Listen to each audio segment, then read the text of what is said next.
Chapter 10, A Conformed Life. In this verse, Matthew 17:20 through 21, most only know the first part. Do you know what the second part is? Nana asked. We can move mountains with the faith of a mustard seed, correct? The host responded. Nana explained. The verse goes like this. So Jesus said to them, because of your unbelief, for assuredly I say to you, if you have faith as a mustard seed, you will say to this mountain, move from here to there, and it will move, and nothing will be impossible for you. However, this kind does not go out except by prayer and fasting. Nana continued, most do not read the second part that says this kind does not go out except by prayer and fasting. I guess we do omit that part, the host said in disbelief. We must understand it all to pull heaven down on earth. And I needed to understand that where I came from does not define me. I spent some time with the Lord to get revelations of my upbringing and the reason I was where I was at in life. I was living to die and wanting to die to live. Nana continued with her story. My past was not a comfort to my future. When I examined the lives of my family members and all the secrets and lies, I decided I was done with it. I cannot condone any of that behavior anymore. Unfortunately, it cut off my family from me. I am now Grandpa the religious one, but I am okay with that because I know God's promises. I know how to move mountains and to help those that I love in a way that they have never been helped. I fast and pray for them. Do you have that friend that is always like, I'll pray for you? Do you feel like this is the least or the most they can do for you? I often get that feeling when I tell people I will pray for them. They feel like they are getting the shaft, which is quite the opposite.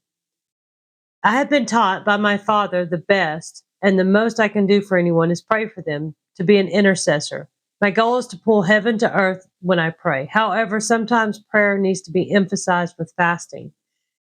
I was recently watching a short clip from a popular prophetess, and she was telling her story of how she ended up in jail.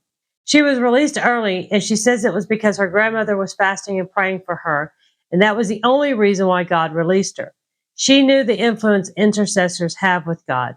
Back it with fasting and watch the blessings flow. I made a list of people that I wanted to pray for during my season of fasting. They did not know I was lighting them up. However, I would get messages and knew God was on the move.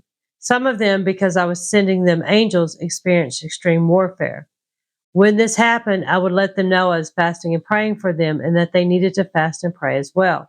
A couple of them messaged me about starting businesses. I had been praying against the poverty curse on many of them and to build kingdom businesses. God was stirring them up, but we are lazy as Christians. Heck, many are just lazy. When God starts putting it on your heart, you've got to fight for it. But life gets in their face and they don't think this has anything to do with God. Life, a big excuse for us. Life happens. However, we get it wrong. We got 24 hours a day and none of it belongs to you. It all belongs to God. He created it for us. However, most want to give men 8 to 12 hours a day at their job. We then devote a few hours to television and then we sleep for a good 8 hours. For most, a third to a quarter of a day is devoted to working for the man, making him money, peddling his words. And the best part is, most jobs won't even allow you to talk about God. Not me. I realized long ago that I was not working for man anymore. My job is for the Lord. No lie. We make more money with me at home working for God than we did with both of us working. Quit your man job. Work for God. He has great benefits as well. Lonnie wanted me to work a full-time job. I hated working. I wanted to be home with our children. However, he figured the extra $25 a week after daycare was worth someone else raising our children. It was worth someone else influencing our babies. But not me. I had a method to this job madness. I would get a job to make him happy, then quit. I have even quit on lunch break. My children were mine, and I did not like others around them. That was my job. I even wanted to homeschool them, but he would not allow it. I am a big advocate for stay-at-home mothers and homeschooling. My family just thought I should get a job as well. I felt alone, but I did not feel like I was wrong. Why could I not just conform and be like our family and friends? Just shut up, send your kids to daycare, go do your job, and come home. I was so adamant about not working that one time he filled out an application for a job for me. He even did the interview and got me hired. I sat in the car the entire time. I showed up and worked for a couple of weeks, but all I wanted was to be home with my children. Things like being a stay at home mom and homeschooling are important issues to discuss before marriage. Another great conversation is how many children you both want. We had two, but I wanted lots more babies, especially after my son was born. However, I was just 20 years old, so my husband had the doctor tie my tubes. I was never given an option. I felt like the devil just had my life planned out for me to be miserable like him. Misery loves company. Conformity. That word means so much these days. I felt like my whole life I did not belong in one way or another.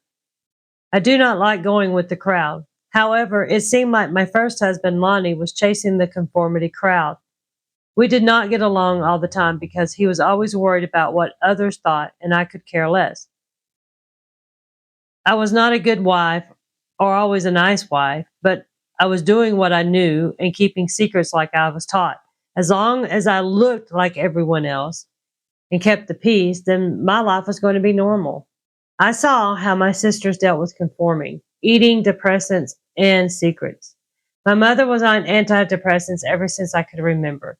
She would take her little red pill every night before bed. One night, like clockwork, she asked me to go get her a pill for bed. This particular night, for some reason, I decided I did not want to be the one to bring her the pill every night. I did not like the pill and felt she did not need it. Now, my dad was a drunk up until I was around 9 years old, so having liquor in the home, especially moonshine and beer, was nothing new. I remember that in the drawer by the sink there was a bottle of grain alcohol. I remember taking Mom's glass and putting about an eighth of an inch in the bottom and grabbing her pill. When I handed them both to her, she remarked, "Are we on rations?" noting the small amount of liquid in the glass. As she went to drink, the alcohol was potent and she began to cough. Now, my mom was not a drinker, and this caught her by surprise. She jumped to her feet and proceeded to tell my dad that I was trying to strangle her with the liquor. I quickly came to my defense and said I did it so she would not ask me to get her pill anymore. I was not punished, and I was not asked to get her pills anymore. I loved my mom, but even at an early age, I did not like the idea of her taking medicine for sadness. It was a lie that was being fed to women, and the women in my family were eating it up. After about 20 years of my mom being on her little red pill, her body had built up a resistance so that she ended up on the psych unit at the hospital. They detoxed her and stuck her on a new antidepressant, Prozac. This craze was bigger than the Beatles in our home. The women in my family, after watching daytime shows, could not wait to get to their doctors and get this new sunshine in a pill. Soon they were swapping Prozac stories and getting everyone on board. If one was out of their prescription, the other would take some of theirs. I remember a toxic Christmas when my sister Sandra had forgotten to take her Prozac. I did not want to be any part of this sickness. I would not even consider myself to be sad, much less depressed. That label was not for me. My brother Roger was not on medicines for depressions that I knew of. However, I knew he regularly took sleeping pills. His second wife at the time was on the Prozac kick with the women of the family. She had two children from a previous marriage. My brother had one son, which he denied for years by his first wife. Their marriage was very brief. She had the baby after they divorced. I remember seeing an announcement of his birth, but I did not ever see the baby. It was not until his son was around 5 years of age that Roger accepted him after my parents pushed for the relationship. Rejection in our family was nothing new. My dad had two brothers who were both younger than him. He had quit school in the 11th grade after his dad passed away from cancer. It was not until my dad passed away that I found out he was on the track team in high school. He was a state champion pole vaulter and had trophies and even a Letterman jacket. He could have received a college scholarship had he been able to go his senior year.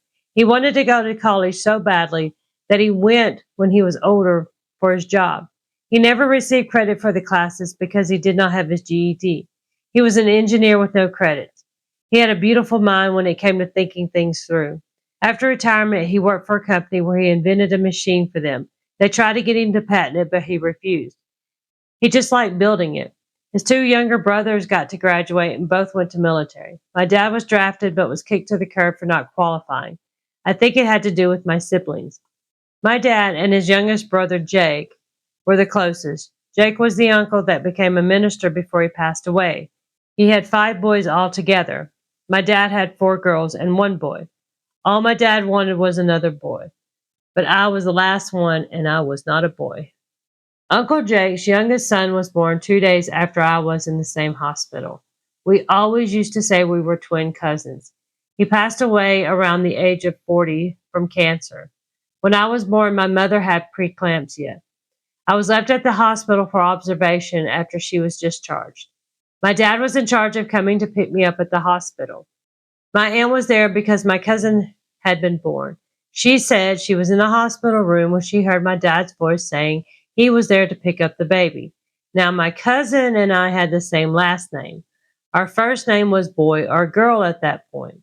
My dad, being overheard by my aunt, said he was there to pick up the baby boy. My aunt came running out of the room saying, "No, you have the baby girl." Guess what? The devil picked up on that and the spirit of rejection was placed upon me.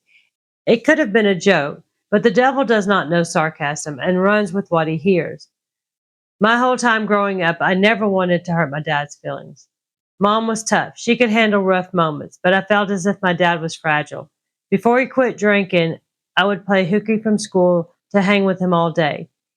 We would have adventures. My favorite time was when we went to my Uncle Jake's home. They both drank, would play guitar, and sing all day. My dad was very talented. He could pick up anything you gave him, and he would sing away. I liked hanging out with my dad. When dad quit drinking, his music died. He never really picked it up again after my third grade year. He had the talent God gave him, but he did not receive it as a gift from the Lord. Had he been anointed, his gift would have blessed many. My brother Roger and I were very competitive for my dad's love. I did not realize this until I was older and God revealed it to me. I remember hearing my dad and brother fighting about everything. My mom would be crying and things would be breaking. My brother was kicked out of our home, but I never knew why. This left him with a lot of resentment towards my dad and me. Dad drank their whole lives but quit when I was younger. Roger always thought Dad gave me a better life than he gave them, and while that was true, it was not my fault. My dad, as I mentioned earlier, was an alcoholic up until he was nearly 50 years old. He had had an accident and realized that he needed to control his drinking, so he quit. Just like that, he defeated that demon that was taking over his life. After he quit, he got a real job to provide for the family. I was around 9 when this happened. Our life changed at home for the better, but this brought about bitterness from my siblings.